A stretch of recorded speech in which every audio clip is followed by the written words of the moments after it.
തങ്ങൾ പ്രവാസിയും കൂടിയായിരുന്നു, പ്രവാസ ലോകത്ത് വലിയൊരു പോസ്റ്റിൽ ഉണ്ടായ ഒരു ആളും കൂടിയായിരുന്നു അല്ലേ തങ്ങൾ? അത് പ്രവാസം എന്ന് പറയുന്നത് ഒരു മനുഷ്യനെ മാറ്റിമറിക്കുന്ന വലിയൊരു വിഷയമാണ്. പ്രവാസത്തെപ്പറ്റി ഞാൻ ഒരുപാട് എഴുതുകയൊക്കെ ചെയ്ത ആളാണ്.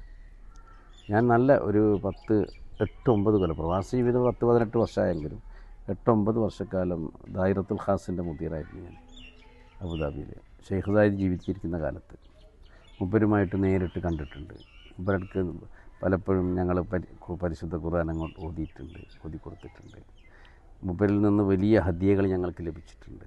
അതായത് ഷെയ്ഖ് സായിദുമായിട്ടുള്ള നേരിട്ടുള്ള ആ ഒരു ബന്ധമാണ് തങ്ങൾ. മൂപ്പര് വഫാത്തിൻ്റെ പിറ്റേ ദിവസം ഞാൻ അവിടുന്ന് വിട്ടു. അതാ വലിയ മൂപ്പര് വഫാത്തായി മയ്യത്ത് നിസ്കരിച്ചൊക്കെ വന്ന് പിറ്റേ ദിവസം പിന്നെ ദായിറത്തുൽ ഖാസ് എന്ന് പറയുന്ന ഒരു സാധനം പിരിച്ചു വിട്ടു.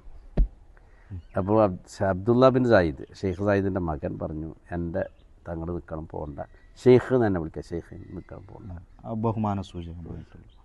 അപ്പോൾ ഞാൻ പറഞ്ഞു, അപ്പോൾ എനിക്ക് മടുത്തിനട്ടാ ഈ കാര്യം മാത്രമല്ല, ശരിക്കും മടുത്തിന്. കാരണം ഞാൻ മുമ്പ് കുറേ കാലം ഇവിടെ അധ്യാപകനായി മുദരിസായി ജവസേവനം അനുഷ്ഠിച്ച ആളാണ് ഞാൻ.